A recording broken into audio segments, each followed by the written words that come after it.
Let's start from the beginning, Sasha. When did these thoughts first start? Wanting to escape from life? I've imagined dying since I was still in school, more times than I can count. Not as an urge, just a quiet option I kept to myself, like a choice to choose for myself. Not because I wanted to hurt myself, more like I wanted the world to let me go, quietly. I imagined it like stepping into a shadow I could trust, somewhere no one would demand anything of me. A place of total silence, no noise, no struggle, just silence, just me.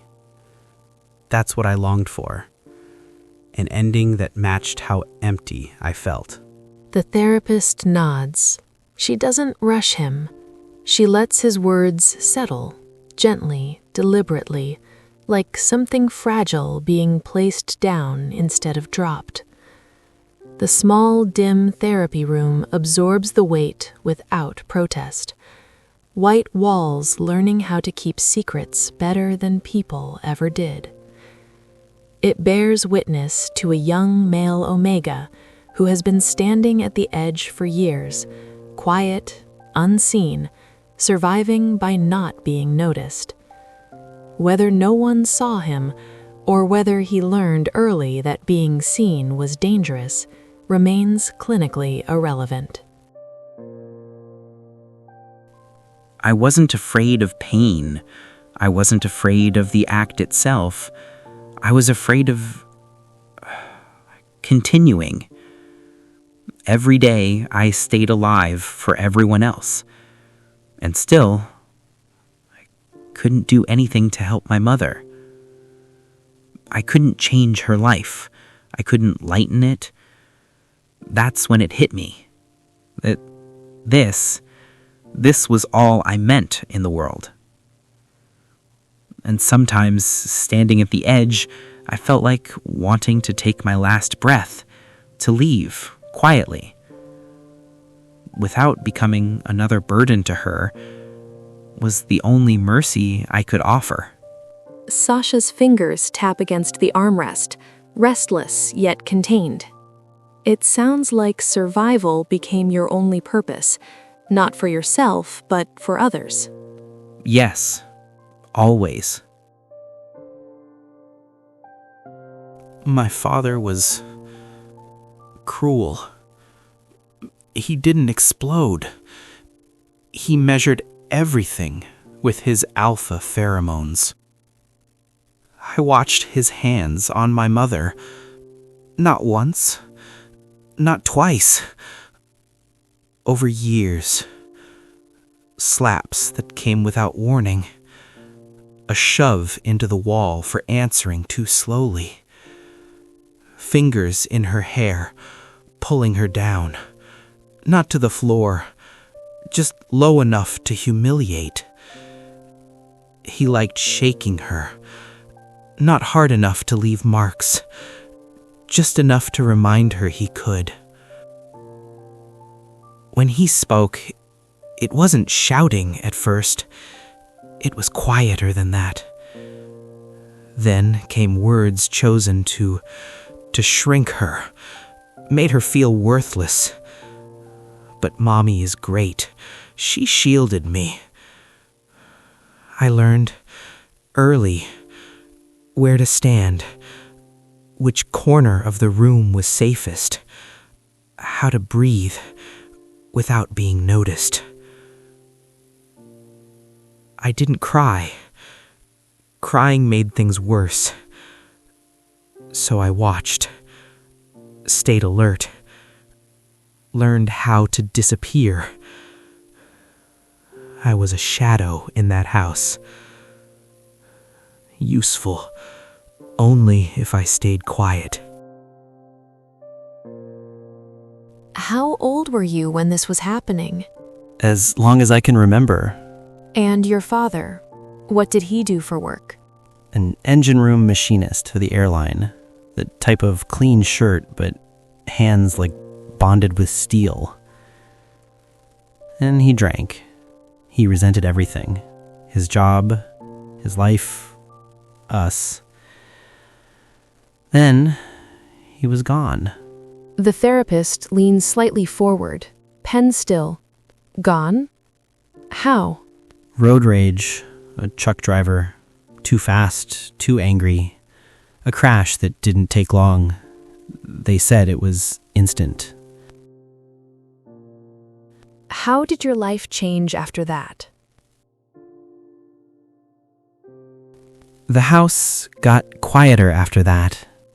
Not safer, just emptier. The therapist let that word sit. She lets the plush Snorlax absorb his secrets. She lets his safe space to cushion his floodgate to stay opened. But not for long. Mother remarried a year later. Another alpha. Another man who didn't care. Then born my 2 stepbrothers. My mother thought my brother's birth would make him treat her better. It didn't. Different man, different house, but same explosive bag. Sasha's jaw tightens. He swallows several times, as if to hold back some hard emotions. The therapist lets the walls witness his pain. The plush Snorlax absorbs his pressure. My stepfather didn't hit as often. He preferred presence. The whole house constantly smelling leather and rain, enough to constantly throw me and my mother on our knees.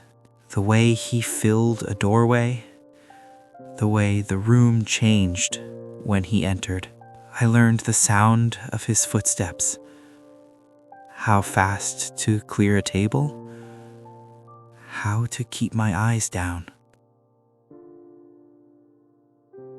Are you and your mother the only Omegas in this home?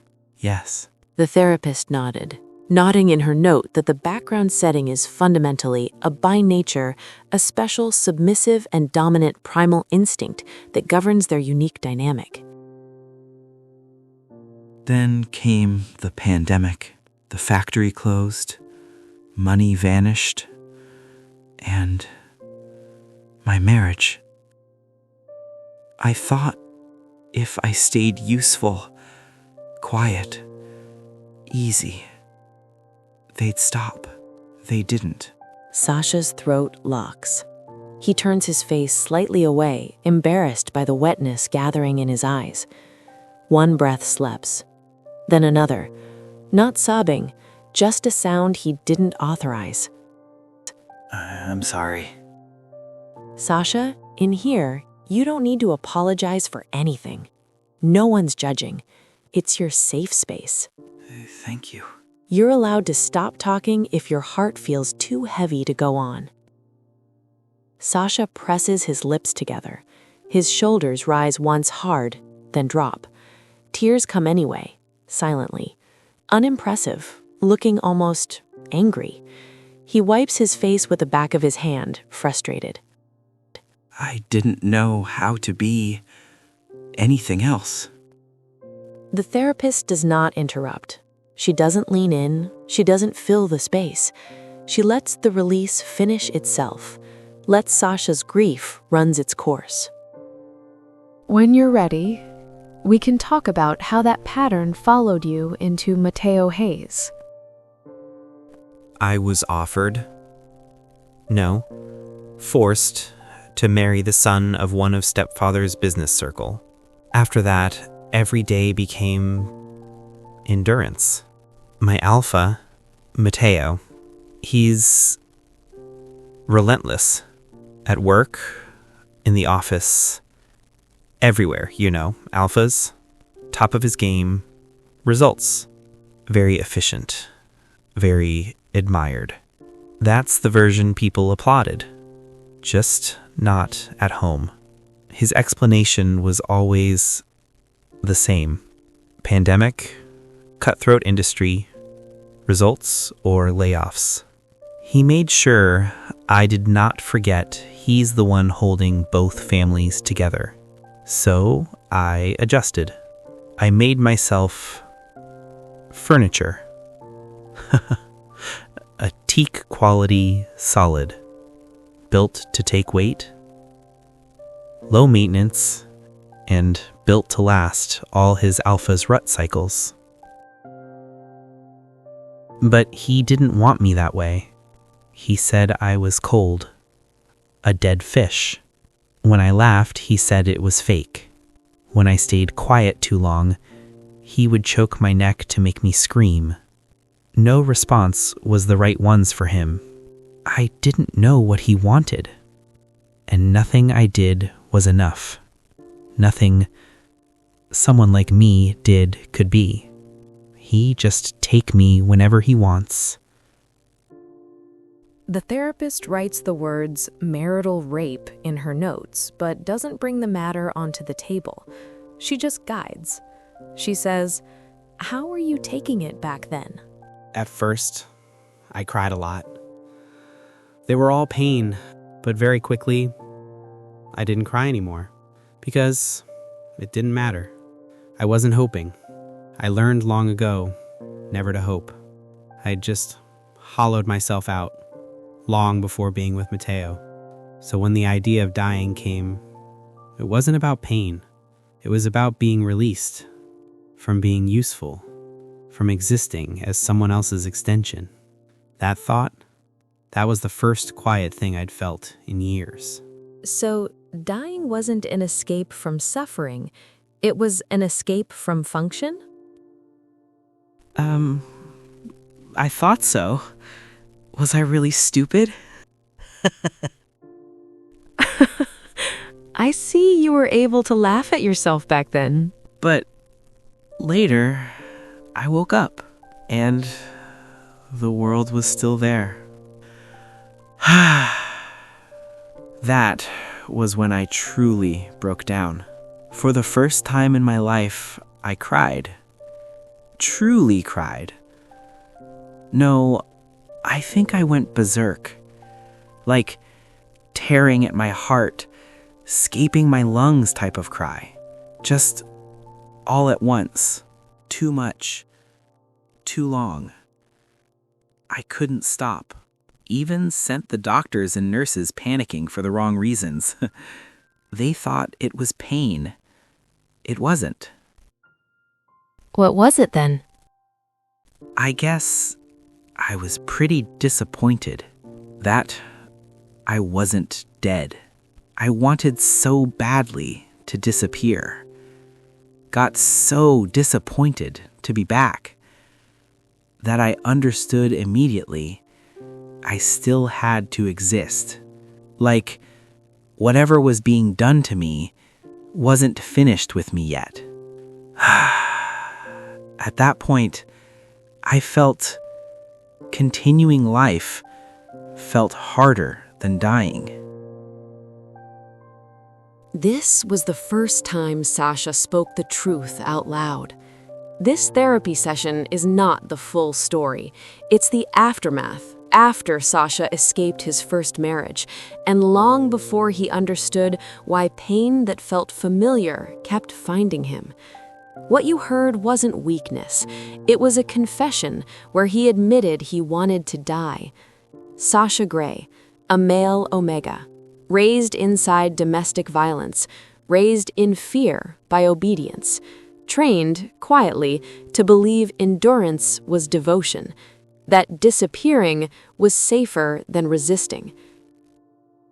This is book 1 of a 6-part story, a true case fictionalized with consent. It follows an omega whose coping was to surrender, whose worth was measured by usefulness, and whose idea of peace once looked like it not existing at all. In the next chapter, we'll see Sasha's surviving spirit finally found an outlet for him to take the final step. Over the edge? Or at least, he thought he did. Thank you for staying. If you're new here, we'd love for you to subscribe to Mending Hearts. You being here would fuel us to write more cases to be shared here.